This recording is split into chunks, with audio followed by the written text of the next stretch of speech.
When I opened the old wooden box under our bed, I was not looking for answers. I was only trying to clean. That box had been there for years.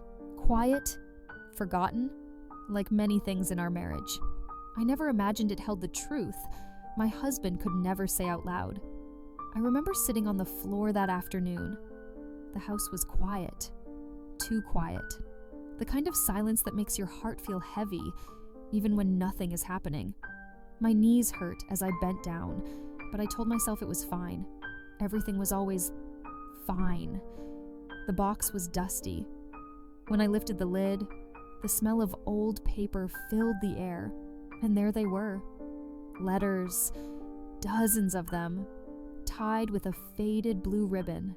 My hands started to shake, not because I knew what was inside, but because deep down, I felt something was waiting for me. Something honest, something painful. I whispered his name without meaning to. The house did not answer back. I picked up the first letter, and just like that, my marriage began to speak. I have been married for 37 years. That is a long time to share a life with someone, long enough to learn their habits, long enough to notice what they say and what they avoid. My husband was not a cruel man. He never raised his voice. He never hit me, but he carried his feelings like stones in his pockets, heavy and hidden. People often say, "You are lucky. He is so quiet and calm." They did not know how lonely quiet can feel. We met when we were both young and hopeful. I was shy back then. I believed love meant staying, no matter what. He was gentle, soft-spoken, and serious. When he asked me to marry him, I said yes without fear. I thought love would teach us everything else. In the early years, we talked more. Not deeply, but enough. He would tell me about his work. I would tell him about my day at home. Then children came, responsibilities grew, and slowly, words became shorter. "How was your day?" "Fine." "What's wrong?" "Nothing, hoy." Those answers followed us for decades. Our home looked peaceful from the outside. Clean floors, warm meals, family photos on the wall. But peace and silence are not the same thing. I learned that too late. At family gatherings, he sat quietly while others talked. I filled the silence with smiles, with serving tea, with pretending everything was normal. At night when we lay in bed, I would turn toward him. Sometimes I wanted to talk. Sometimes I only wanted to feel close, but he would already be asleep or pretending to be. I stopped asking questions after a while, not because I didn't care, but because I was tired of feeling foolish for wanting more. Still, I stayed, because that is what I was taught. Marriage is patience. Marriage is endurance. No one told me marriage is also honesty. The years passed quietly. Our children grew up and moved on with their own lives. The house became even quieter. That is when the silence became loud. He started spending more time alone. Long walks, sitting by the window, writing in small notebooks I never touched. I assumed he needed space. I told myself not to bother him. One evening I asked gently, "Are you happy?" He looked at me for a long moment. Then he smiled, a tired smile, and said, "Of course." That smile stayed with me for years, because something in it felt like goodbye. When he passed away, people told me I was strong. They said I handled it well. They said, "At least you had many years together." I nodded. I thanked them. I did not argue. But grief is strange. It does not always scream. Sometimes it sits quietly beside you. After the funeral, I moved through the house like a guest, touching his things, folding his clothes, smelling his pillow. I avoided the bedroom for weeks.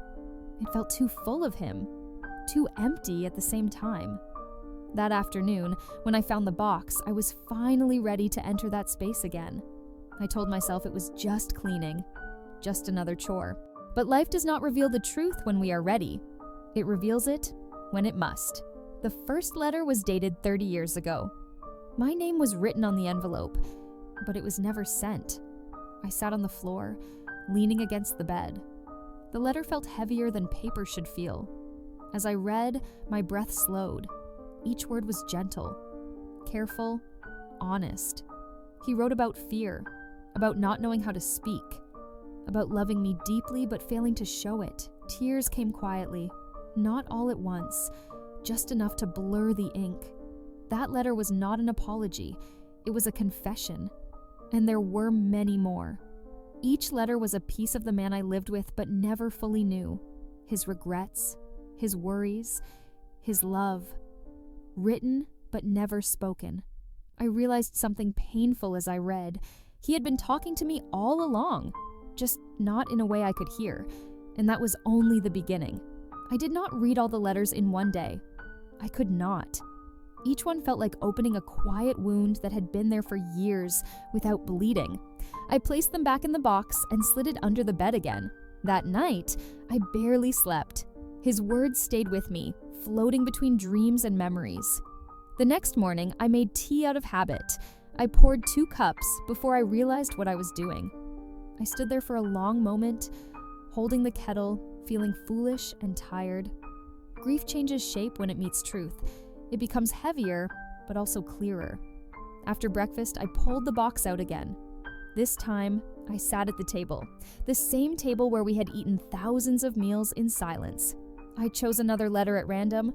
Different year, same careful handwriting. In this one, he wrote about a small argument we once had. I remembered it well, or at least, I thought I did. It was many years ago. Our children were still young. I had asked him to come home earlier that evening.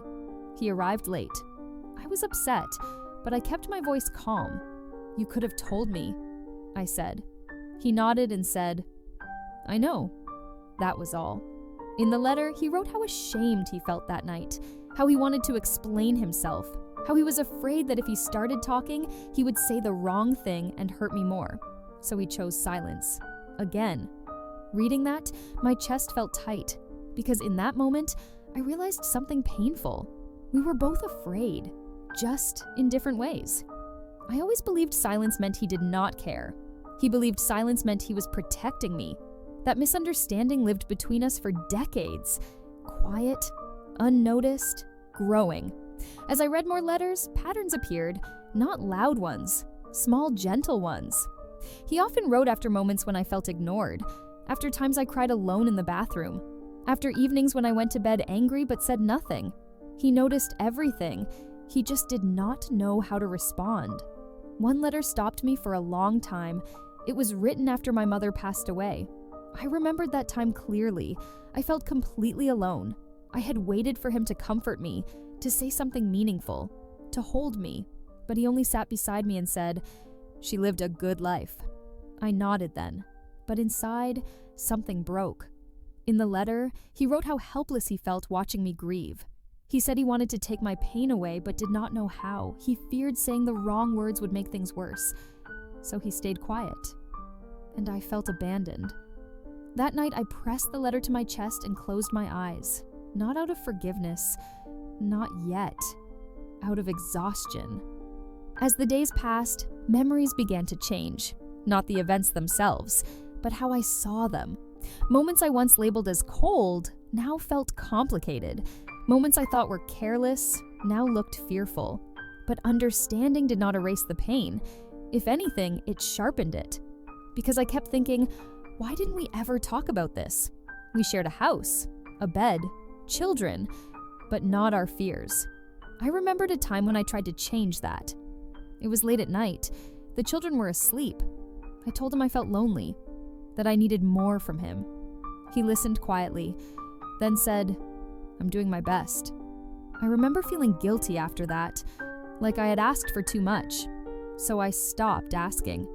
In one of the letters from that same year, he wrote, "I know she needs more, but I don't know how to give it." Those words hurt more than anger ever could. Day by day, the letters revealed a marriage lived on the inside and the outside at the same time.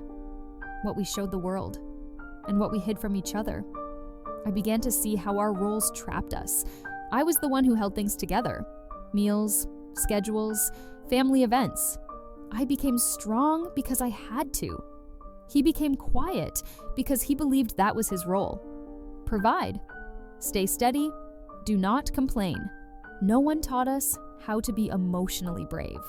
The conflict was never loud. It did not come with shouting or slammed doors.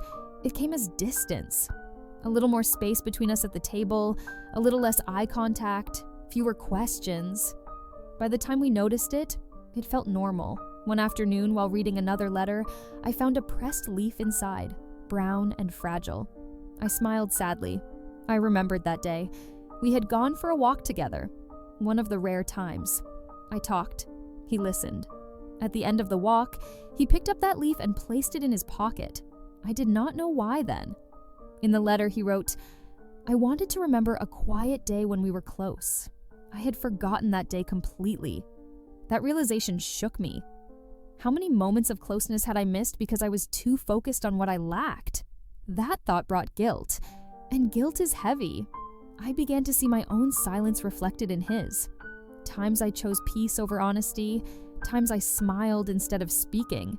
We were both afraid of breaking what we had, so we slowly broke it ourselves.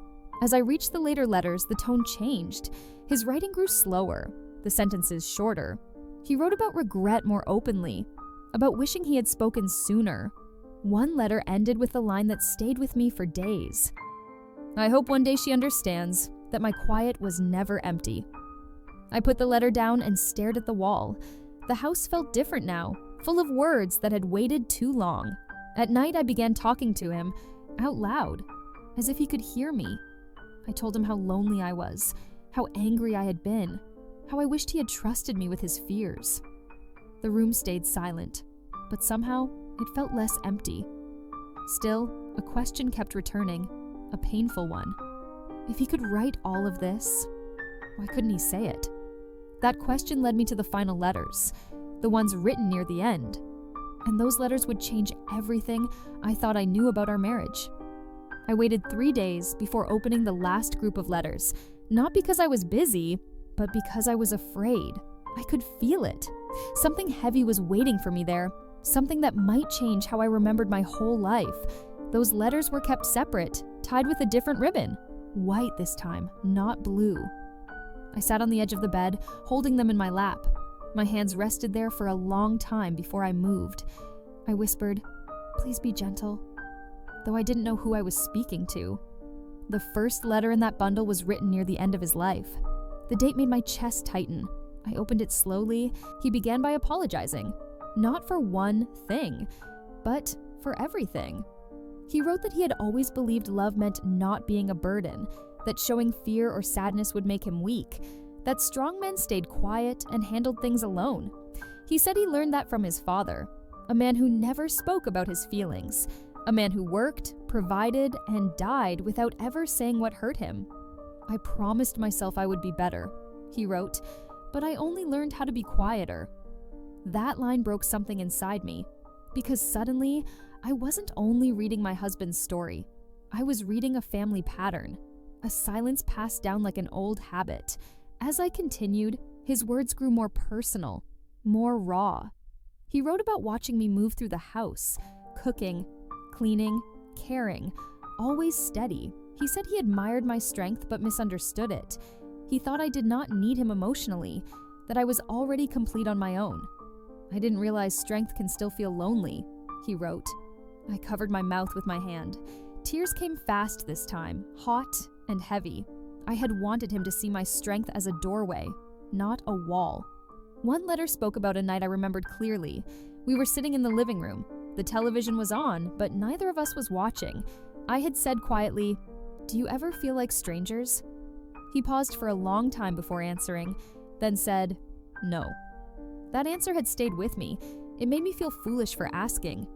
In the letter, he confessed that he had lied, not to protect himself, but to protect me. He said admitting the truth would mean admitting failure, and he couldn't bear the thought of hurting me with that. So he chose denial, and I carried the loneliness. Then I reached a letter that made me stop breathing for a moment. He wrote about an illness, not his body, but his mind. He said there were days he felt empty, heavy, like he was slowly disappearing. He never used big words. He just said, "Some days, I don't recognize myself." I remembered those days, the quiet ones, the distant ones. I thought he was tired, or bored, or drifting away from me. I never imagined he was fighting himself. He wrote that he didn't tell me because he didn't want to worry me, didn't want to seem weak, didn't want to add weight to my life. I thought loving you meant carrying my pain alone, he wrote. That sentence hurt more than anything else, because I never asked him to be alone. One of the last letters explained why he kept writing instead of talking. He said paper didn't interrupt. Paper didn't look disappointed. Paper didn't cry. Paper let him be honest without consequences.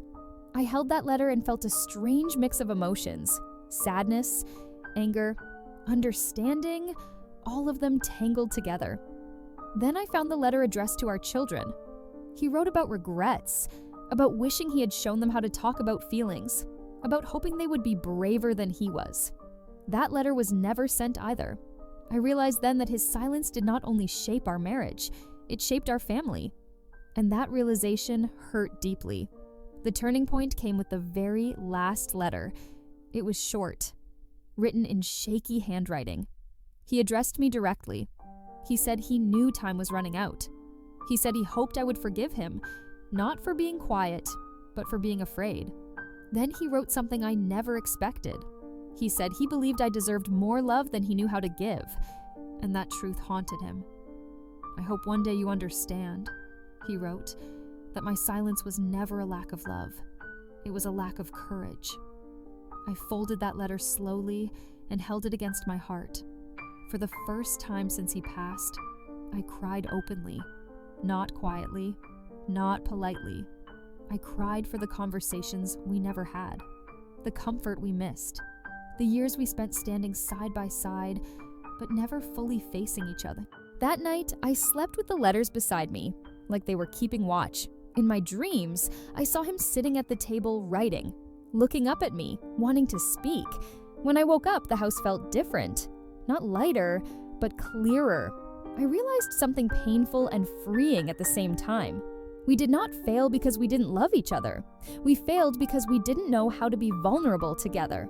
The truth didn't erase the loneliness of the past, but it changed its meaning. It wasn't rejection, it was fear. And fear, I learned, can look a lot like distance. As the sun rose that morning, I gathered the letters neatly. I placed them back in the box, not to hide them again, but to honor them. I whispered his name once more, this time without anger. And for the first time in a very long while, I felt ready to let go. After reading the last letter, I did not rush to put the box away. I let it stay where it was, beside the bed, like a quiet guest. For the first time, I did not feel the need to escape the memories.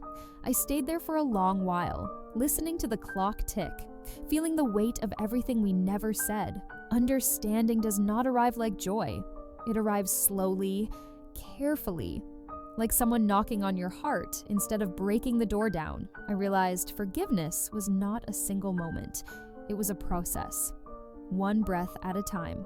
In the days that followed, I began to move through the house differently. Not faster, not slower, just more aware. Every corner carried a memory now with a second meaning. The chair where he used to sit in silence, the window he stared out of every evening, the table where he wrote his letters late at night. I no longer saw distance there. I saw effort, a quiet kind of effort I had never learned how to recognize. That realization didn't erase my pain, but it softened it. I started talking to him more often, not because I expected answers, but because I finally knew what questions to ask. I told him how much his silence hurt me, how small I sometimes felt beside it, how invisible. And then, gently, I told him I understood now, that he was scared, that he was trying in the only way he knew. The room stayed quiet, but the quiet no longer felt empty. One afternoon, our daughter came to visit. She noticed the letters on the table. "What are those?" she asked. I hesitated. Then I told her the truth. She sat beside me as I explained. She listened without interrupting. Her eyes filled with tears she didn't wipe away. "I always thought Dad didn't care much," she said softly. I guess I was wrong. That moment mattered more than I expected, because healing does not only belong to the past, it belongs to the future too. Shared some of the letters with my children. Not all of them. Some were just between him and me. They read quietly, just like he used to be. And in their silence, I saw understanding grow. Not blame, not anger, just clarity. Forgiveness came to me slowly, like morning light. Not dramatic, not sudden. Some days I felt peace. Other days I felt the old ache return, and I learned something important. Forgiveness does not mean pretending the hurt never happened. It means choosing not to live inside it forever. One evening, as the sun set, I took the box outside. I sat on the steps and opened it again. I reread the first letter, the one with my name on it. This time I did not cry. I smiled, because I could finally hear his voice in the words. Not the silence I lived with, but the man who loved me deeply and quietly. I decided to write back, not because he would read it, but because I needed to speak. I wrote about my loneliness, my patience, my anger, my love. I wrote about the woman I was when we married and the woman I became while waiting to be understood. I told him I wished we had been braver together, but that I forgave him for being afraid. When I finished, I folded the letter carefully and placed it inside the box. For the first time, the box felt complete. Life did not suddenly become perfect after that. Grief does not disappear just because you understand it. But it changed shape. I started enjoying small moments again. Morning light through the window, warm tea in my hands, quiet afternoons without guilt. I stopped seeing silence as rejection and started seeing it as a reminder to speak while you still can. I began calling old friends, having longer conversations with my children, saying things I once kept inside. I learned that love needs courage, not loud courage, but honest courage.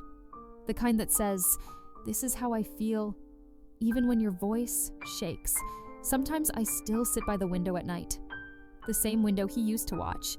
I imagine him writing, pausing, thinking, and I whisper, "Hear you now. That is enough." If there is one lesson this life taught me, it is this. Love does not die because people stop caring. It fades when people stop sharing their fears. Silence can look like strength, but honesty is braver. And if you are listening to this story right now, I hope you take something from it. Speak, listen, and never assume quiet means empty. Because sometimes the deepest love lives in words that were never said, only written, and finally understood.